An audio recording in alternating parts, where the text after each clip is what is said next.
I really look for character. I really look for people that fit in the team and that make the best combination of also the other people that are already there. Why don't we just make a very short 20 to 30 minutes call? I call them indeed speed dates because it looks a little bit similar. If you increase amount of people that you have meaningful and direct communication with, then you will just have a better outcome of your search. There's always a part which is a gamble. You can never tell until you're really there.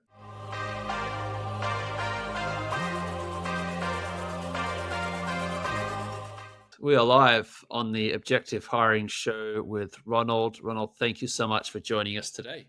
Thanks, Tim. It is our pleasure to have you. And where I'd love to start today is just if you could give us a bit of an introduction about yourself. Who is Ronald? Who are we listening to today? Because I think that'll really help us contextualize the conversation. Absolutely, Tim. I'm happy to. So my name is Ronald. I'm from the Netherlands, as you might hear my accent already. And I've been working in data pretty much all my life already. Data came to me a little bit as a byproduct of my engineering studies, but I quickly found out that it was really my passion, and particularly in the more renewable energy industry, where I've been working for the majority of my career. So throughout that whole career, I figured out building data foundations, which consists obviously of a lot of technology, but much more important, a lot of very intelligent people that are grouped together in teams. And yeah, that has been my passion ever since. So that's what I do. I build data foundations, and I try to do that in the renewable industry. Awesome introduction, and sort of a nice segue to something that we discussed about a month ago when we first met, which I hadn't heard about really. And you described them as like hiring speed dates. And so I'd love to hear about your hiring speed dates, how they work, how you came up with it, and how they've been going.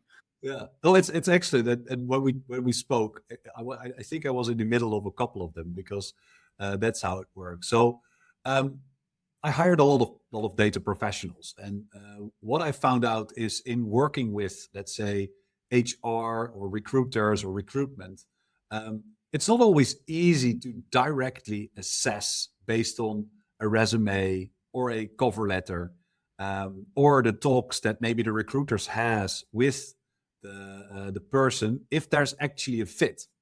And as I already mentioned in my introduction, that building data fundamentals consists out of the technology and the people.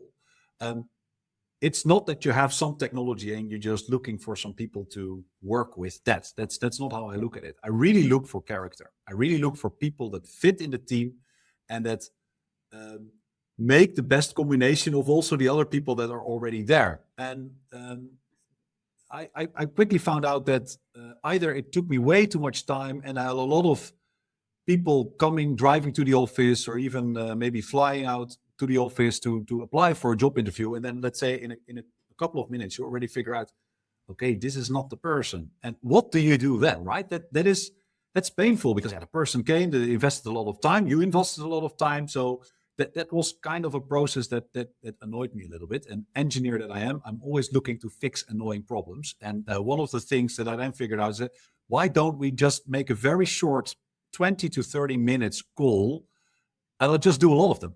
And yes, I call them indeed speed dates because it looks a little bit similar. And in that speed dates, which are also coming in my calendar as speed dates, and I call them like that, we just go and fire off a lot of, let's say, meeting the individuals. And in those very short moments, these brief interactions, you get so much more information and so much more, I would say, a potential fit or not that I would have for any letter or any other thing. That's my favorite way to do so. So typically, when I'm hiring for someone, like recently we hired a data governance specialist. We were looking for quite a senior person. And we just hired it. The person is going to start 1st of March. So it's really fresh. We had over 100 applicants. Then I filled it out, I think about 20 to 25 people for the speed dates. And so really that ratio. And I simply on those speed dates, I narrowed down again to, a big handful, so to say.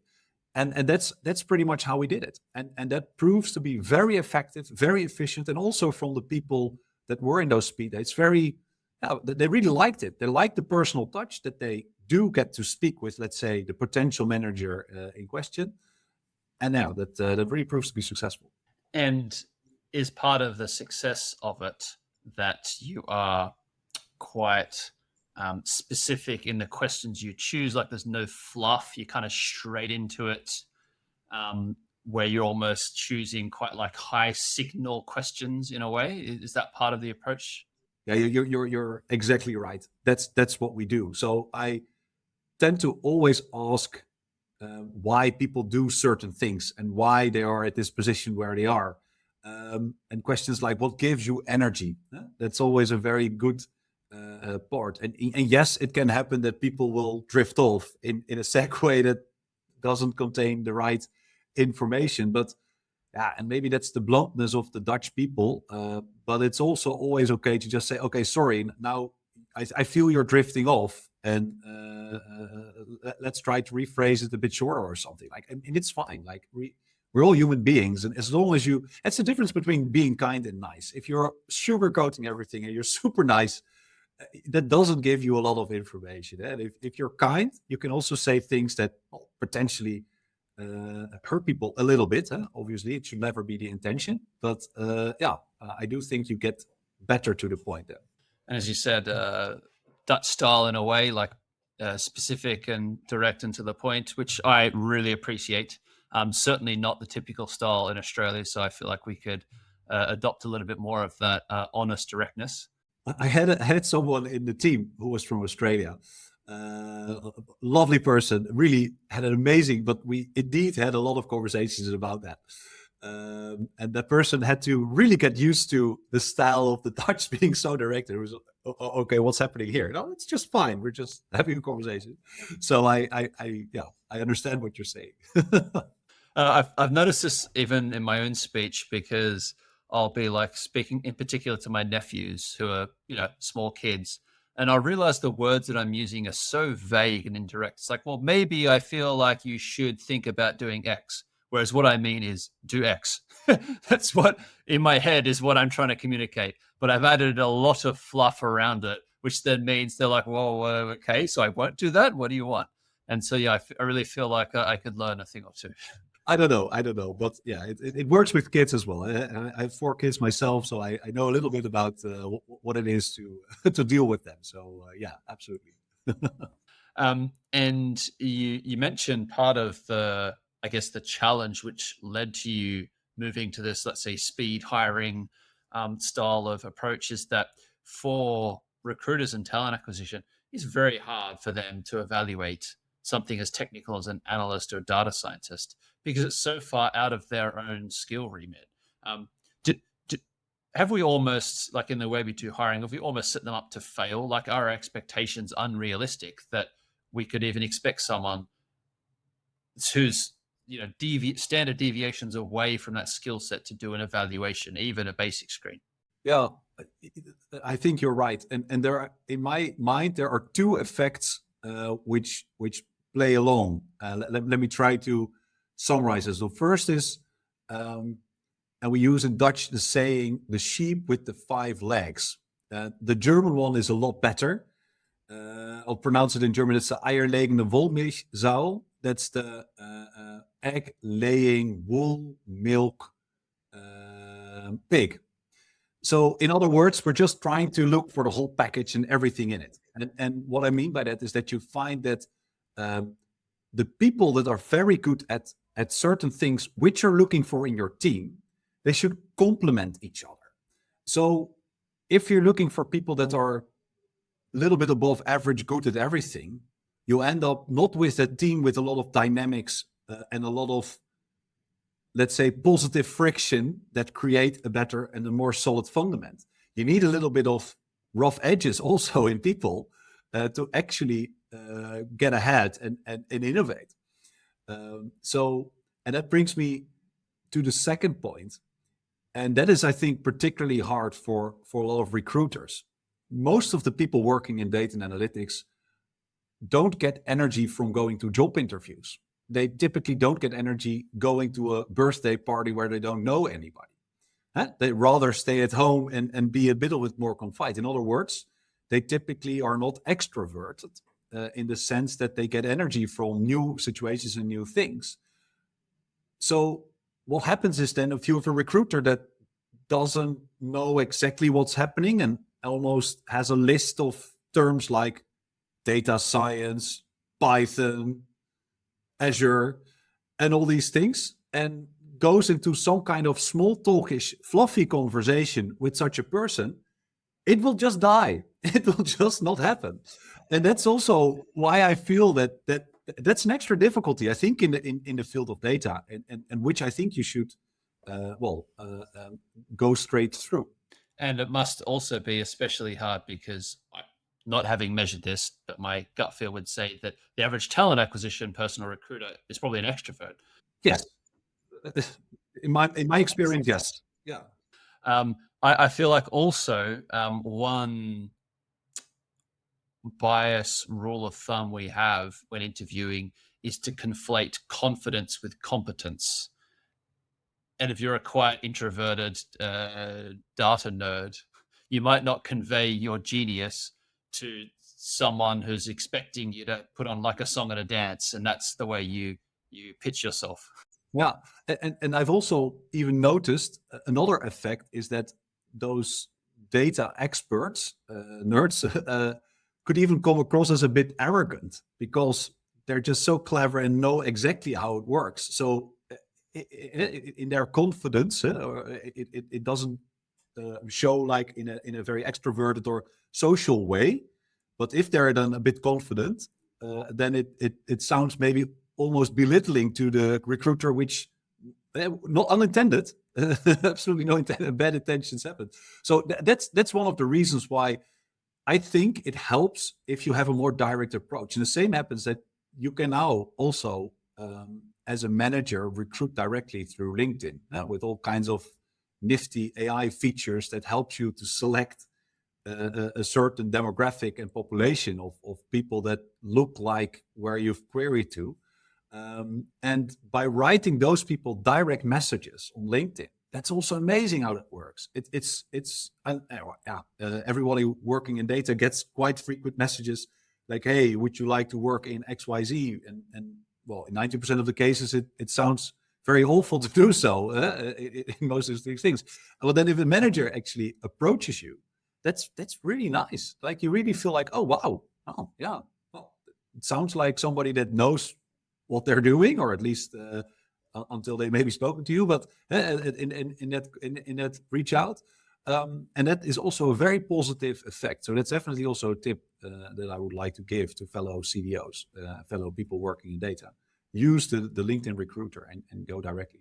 I think that's a really great insight because probably most people have been, as you say, on the receiving end of a lot of fairly generic spam on LinkedIn about a variety of things, normally lead generation tools and irrelevant jobs that are targeted to what they were doing 13 years ago or something. So the perception of that outreach is probably very dim. But you're right. It will be very rare to receive outreach from the hiring manager themselves, who is a data expert, who writes you a specific message that is actually relevant because they understand the domain. It's not some generic thing that someone didn't understand the domain knows. So that's a great shout. And it doesn't surprise me that resonates actually. And preferably also with not a lot of attention to style or to very polished communication. Just directly what you think and be open to that. And also if people, I don't know, don't like that kind of communication, that's also a sign, right? I mean, it's just, if you, let's say, increase the amount of people that you have meaningful and direct communication with, then you will just have a better outcome of your search. That's it's that simple. You'd mentioned before the combination of people and technology, and thinking of each of these new incoming potential candidates in fitting with that overall team. I love football. I love a good football analogy. So this is the case of, not wanting to have like 11 Dennis Bergkamps on the field. You need to have a bit of a Ronald de Boer and a Frank de Boer and I don't know, Arthur Newman to support him and an Edgar Davids in midfield. You need a combination and they'll have to fit together in some kind of structure. Is that in terms of like their skills, their personality? Like how do you think about kind of moving around these chess pieces on the board, to butcher that sports analogy?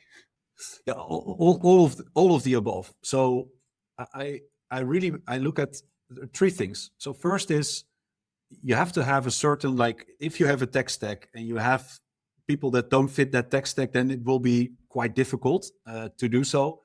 However, I'm not too very strict on that, because if you have good people, they will learn new tech stacks anyhow. So if I have a certain technology and I have a perfect fit for a candidate and they have not mastered that technology yet, I'll give them a 2-day course and they can do it. That's kind of my mentality to these things, because I'm not looking for people that have, I don't know, graduated in that specific technology per se. So, and the second thing is what I always call the real diversity.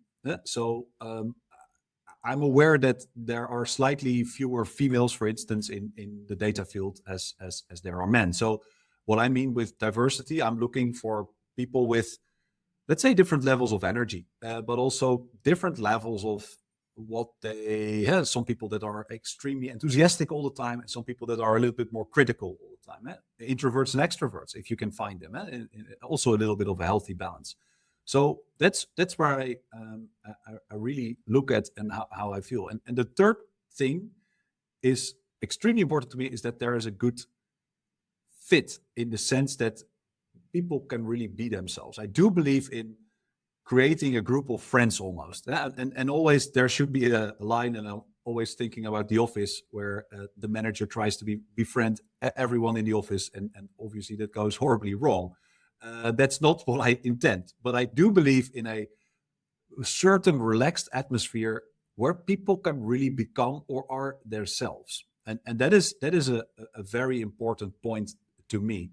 I'm not looking for people that play a role or that have a certain, I don't know, friction or a stiffness in them because they feel they have to act a certain way because of group pressure or because of anything.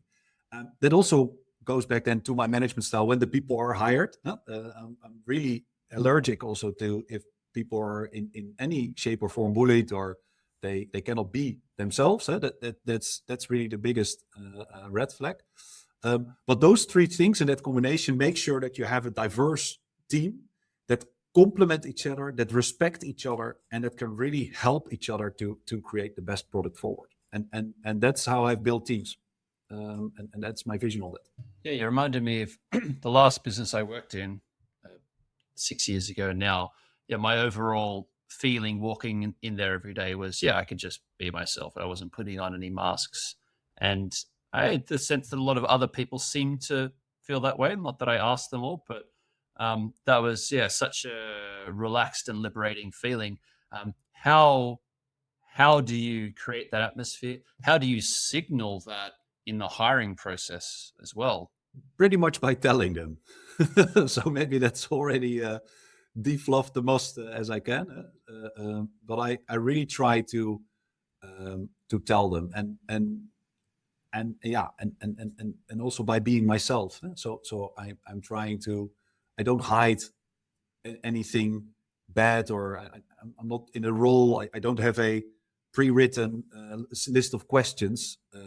I'm just having a real conversation from human to human, and also by really explaining them that they can be themselves, and also actively asking questions about that. So I'm equally interested always about what drives a person as a human being, then how they qualified in XYZ job experience and what they did when the going got tough, or what kind of role they had. Yeah, that's relevant, but it's maybe even also more relevant to figure out where is somebody passionate about, where are those people that tell so much, and by showing interest and that helps people also to get more into that role. It sounds like then that the conversations, these kind of speed dates, speed hiring dates that you have, would go down different paths. They might be quite different from candidate to candidate because you're taking this very human, unstructured, unrobotic, whatever the opposite of robotic is, approach, um, which helps create the authenticity, that trust, because you're just having a conversation with someone. You're not doing a song and dance. There's no bullshit. You're just trying to really learn about the human that you're talking to. The devil's advocate downside of that might be that then it becomes difficult to compare the candidates against each other because you haven't had this like formulaic set of, I've asked them all these 5 questions and I've scored them, and like the opposite kind of most data driven, most robotic approach, I guess. How do you think about that trade-off? Is it a real trade-off? Yeah, I'd love to get your thoughts on that. Yeah, no, you're extremely right. And also, it tells a little bit about also where my weakness is in this process, but also as a, let's say, as a manager, because just today, and it was also the performance review time, I complimented one of my colleagues that is in my team. That really helps me to also have that little bit more critical side and a little bit more abstract the way of comparing things. Because for me, it's quite easy to get enthusiastic about things. That's what my energy level dictates, or that's just how I am. So in that sense, hiring someone, I take the last decision, but I value the opinion of my colleagues very much. And I always make sure that there's somebody way more structured than me, also involved in the whole hiring process. And that pretty much makes it that we always hire the right people. Like also on average, if I look compared to the rest of the team, people stay twice as long in my teams on average. So I do think that people typically find a place where they really like to work and what they do. But that's how I make sure that happens. And very often I end up with 2 candidates and I find them just as good. Completely opposite candidates, but they're just as good. I really feel like, wow, that's amazing. That would be cool. If this person would work here, that would be great. Sometimes I hire them both. That's also sometimes a luxury that I have. But if that's not possible and I have to make a choice, yeah, we sit together and we just make sure that there's it's not a democratic process 100%, because at the end I have to be the dictator. But certainly we value and we really come up with a good evaluation. Well, it sounds like you've struck on like a nice combination by virtue of the fact of the other people involved taking this sort of unstructured, very personalized, very human, very organic, and then the more structured, more measured approach. And that maybe there's something to be said for the combination of those 2 different approaches in the same hiring process, maybe giving better value rather than just doing one or the other. I feel it should always be a combination of both. As I also think that in the real life, your excellent performance or your high performing team is always a combination of both. People that can be themselves, they like the vision or the mission, they really can get behind it. And they have the feeling that they can find their colleagues and ask for help, and also fail if they make a mistake. They dare to make mistakes. That typically gives you the highest performance. And that is a combination of those 2 things. Yes, you need skills. You need people with a certain talent for certain things, and ideally, let's say, spread out around all the different challenges that we have in the field of data, all the way from data management to creating products to, well, doing all kinds of things with self-service and engaging with customers and end users that also are going to create products. It's very diverse, and you really need all of it to be successful as a company. And that's why you need this array of people. It's your intuition, because it sounds like your interview approach is reasonably intuitive. I would think. Has your radar ever been way off, where you've interviewed someone and thought they're amazing?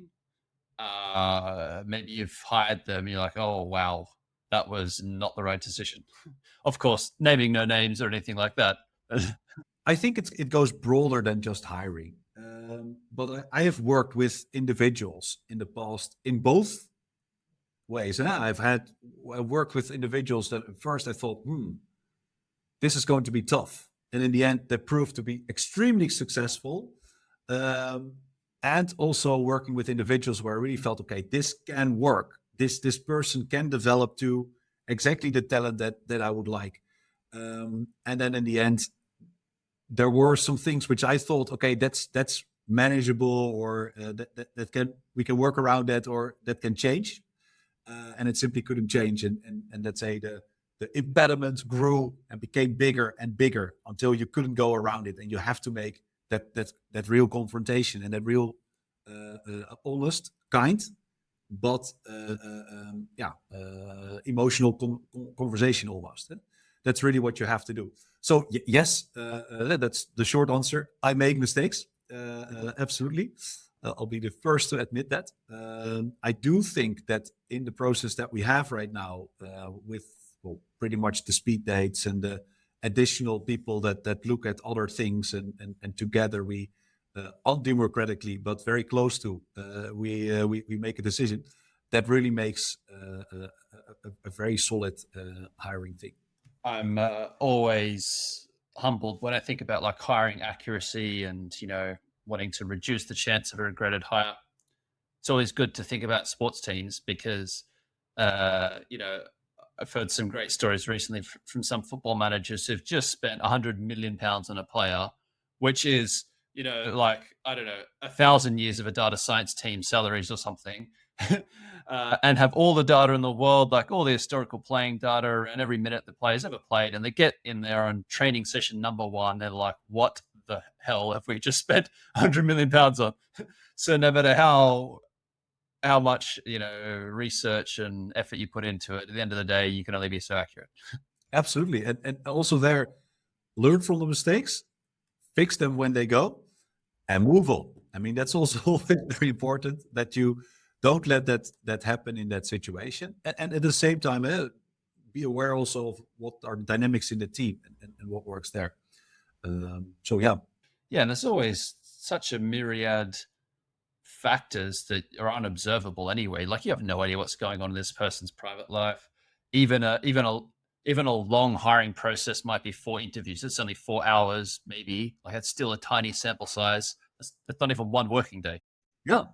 No, absolutely. No, so it's always there's always a part which is a gamble. You can never tell until you're really there.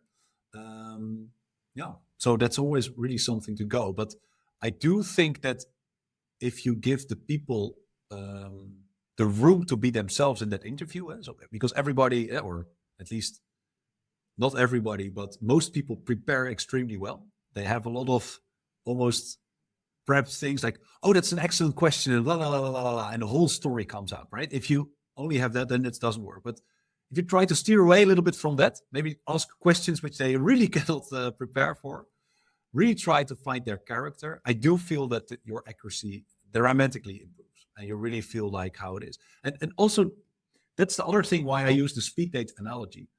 It's similarly important for them to become enthusiastic about us as it is the other way around. I always start off with like, hey, we're going to get to know each other. It's not asymmetrical at all. We're in a symmetrical situation. We both have a hypothesis that it could be potentially a fit. That's why we're in this call. Let's figure it out. Let's do that together. And in the call, most speed dates, I end with the verdict. So at the end, I say, okay, yes, we're going to continue, or sorry, I don't think there's a fit. And then we're honest, and we can go on with our lives. That's so much more healthy, and also good for, I think, the expectation management that you have.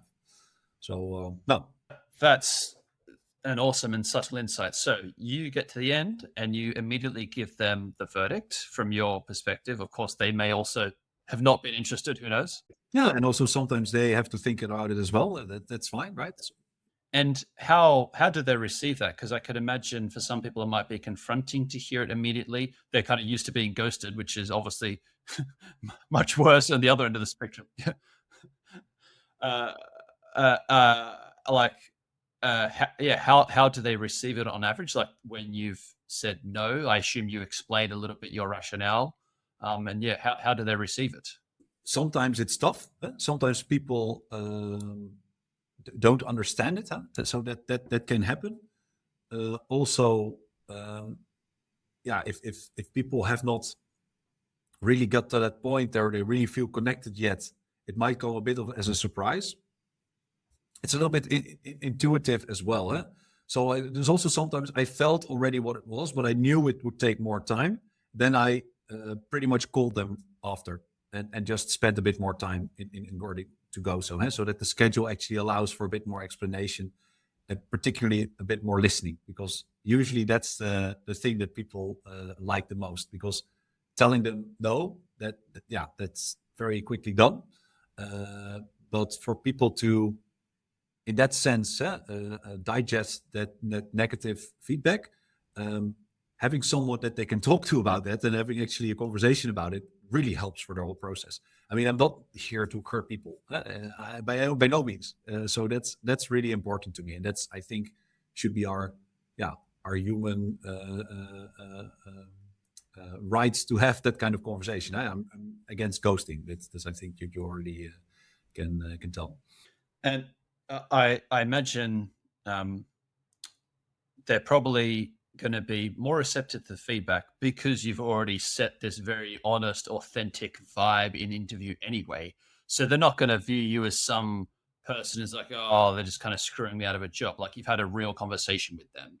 So I feel like that, must make them quite receptive, even if it's not the answer ultimately they're after. But typically they are. In most cases, it goes quite automatically, and also people already understand it. The conversation it is not like very much in between, and that people say, "Oh, what's going to happen?" and then it's a yes or a no. It's much more in that direction. Or I already tell them, well, if you say this, then I have to inform you, or our job is like that. And I don't understand what is the match about that. And then they can either explain or they can agree, like, oh yeah, indeed. Yeah, then it's not maybe an ideal match. Yeah, I'm looking for this and that. Well, if you're looking for this and that, have you thought of that and that company? Yeah, I'm also always open to try to suggest a good alternative.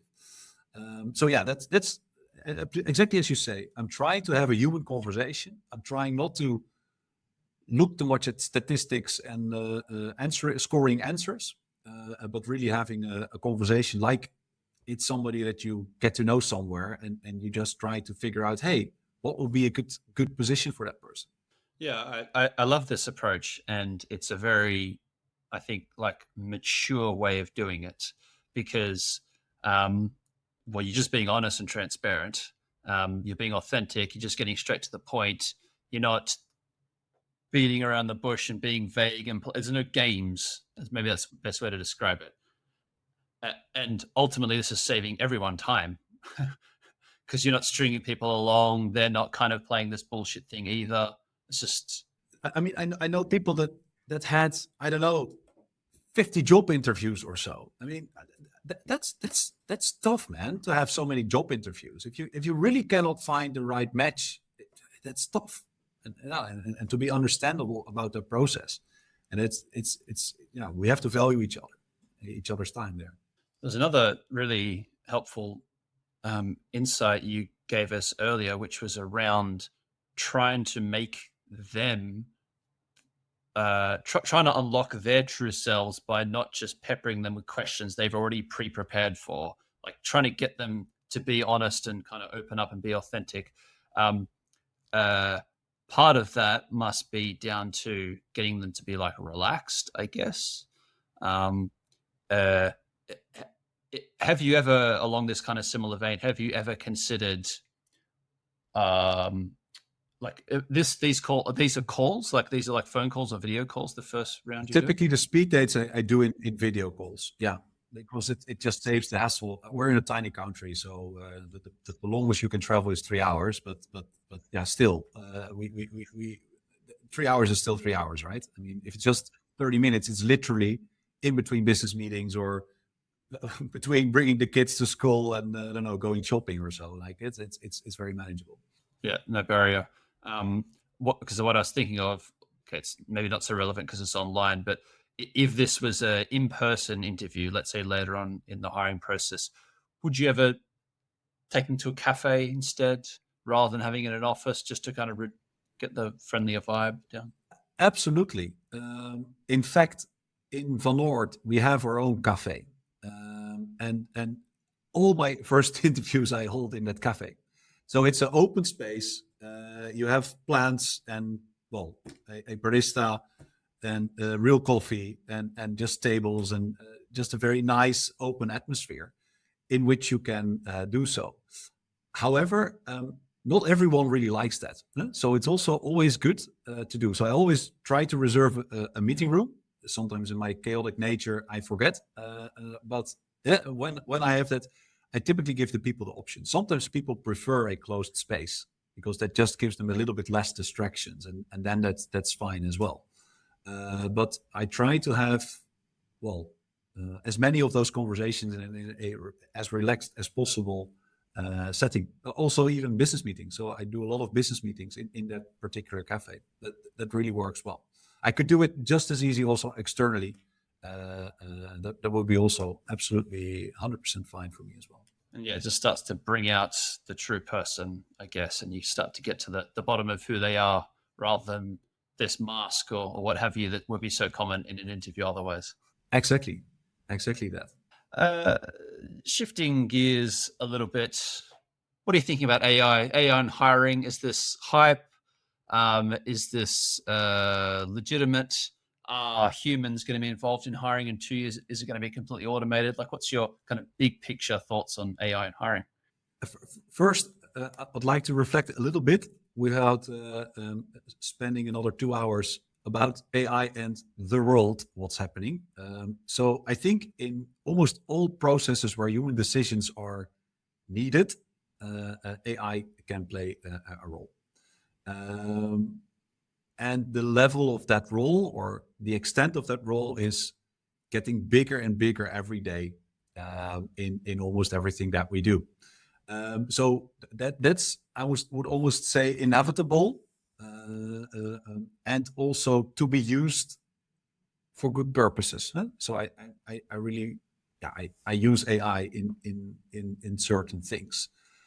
In, let's say, figuring out if somebody could be potentially hired or scanned or screened through a robot or a conversational about that, it almost is the opposite of what I just explained of having a real human conversation. So I'm not the biggest fan of that, although I am geeky and nerdy enough that I would love to give it a try, just to do that experiment in a safe way with people that consent to it and just see what happens. So not for realsies, but for really just try to see what happens, just out of curiosity. If you're using LinkedIn Recruiter, the recommendations that you get after you found and you query to certain profiles are really good. So typically, I'm also always in the notion that, yes, if you open up a job on LinkedIn and or on any kind of platform and people can apply for it, that gets a lot of interesting people. But I always try to recruit some myself directly that are open for work in that status, and pretty much just write them a message, as I just explained, with a lot of typos and just not very polished recruiter style message. And in that query, I really noticed the more and more AI that's bringing along. So it was already, I think, a year or so that I recruited for a person. When I just recruited last year, I really found very interesting people that I don't think I would have found just using the normal linear querying stuff. So yes, AI will help to narrow down and filter and come up with suggestions for other people that look a little bit like that person that you liked and that you're going to go for, and that model will increasingly become more and more better. Is my understanding. And as I just said, I do still feel that there should be a very much a human touch in the engagement and in the first contact, definitely. about a sort of AI interview assistant? So you're still doing a human interview, but you've got like an AI helping you, assisting you in some ways, um, summarizing notes, providing potentially maybe drafting some feedback, drafting some scoring, maybe giving you interviewer feedback as well. Like, hey, the way you framed this question could have been better because of X, Y, Z. Like, I don't know. It's a range of things it could do. Yeah, so interesting to try out. Not directly something that I think I need or I want. And what I mean by that is I rather be in a cafe without laptops and having a human conversation. And if I'm due to, well, this speed dating situation, in a situation where we have a video conference, I really try not to have all kinds of other things. I don't even have the resume printed out or next to me because I really want to focus on the person. But that's my style. I know my colleagues are always different from that, and I like to do that. And there's also a lot of value in that as well. They say, well, I've read in your resume this and this and that. I typically don't ask those questions. The resume is resume. I read it. I think that's a person that could potentially fit. And now we go to the real world where we're going to try to project ourselves in collaborating. How would that work? And that's how we do the questions. Well, I like that. If for no other reason, it's just and I say this, given I'm running a technology company, I realize this is ironic. I'm sick of technology. I really want to banish the iPads and iPhones away for as long as possible. And I just want to speak to a human in real life without any bullshit. So I'm on board for that, if no other reason. No, but it's very interesting. And my friends always makes a lot of jokes because my kids, they go to a Waldorf school. I'm not sure if you've heard of that concept, but that's a school where there's no technology, no digiboards and stuff. And it's really much more focused on learning. Yeah. First of all, their motto is also becoming yourself and not putting kids to a norm. The real hardcore Waldorf schools don't even have a grading system. So you just do your subjects and that's it. But you learn also a lot of art, a lot of theater, a lot of, let's say, different subjects like like if you're hammering on iron, that's a typical Waldorf activity. I'm not sure how that's called. Metalwork. Yeah, metalwork, but not in the like modern way, but the really old-fashioned way of doing these things. Like a blacksmith.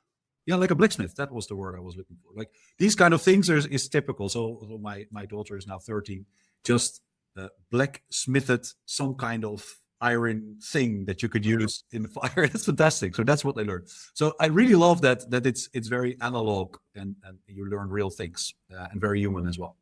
Yeah, awesome. Well, I don't think we have the equivalent in Australia. If we do, it's pretty niche. But if I have children in the future, I'd be looking for such a school, I can tell you. It's interesting. Yeah. It's interesting. If you could ask our next guest one question, what question would that be? I think I would love to know from your next guest is how they, what is the core of how they determine to hire someone or not? So what is the essence of let's say, hiring someone or not? In other words, you have a certain expectation of a job profile, a certain fit. How do you determine yes or no? I really would like to know that. So would I, and that's such a fundamental question. It's almost seems simple, but it's actually very complex. Well, but give some food maybe for a conversation in your podcast. Wonderful. Yeah, we'll level that at the next guest, and I'm interested to hear what they'll say. Ronald, it's been a really interesting chat today. Very relaxed conversation. I can almost imagine what kind of interview you would be yourself in the speed hiring scenario. A really engaging one and a really friendly and authentic one. So thank you so much for sharing all your thoughts and wisdom and insights today with our audience. Thanks so much, Tim. It was a great pleasure and look forward to meeting you again and engaging in more conversations about these interesting subjects.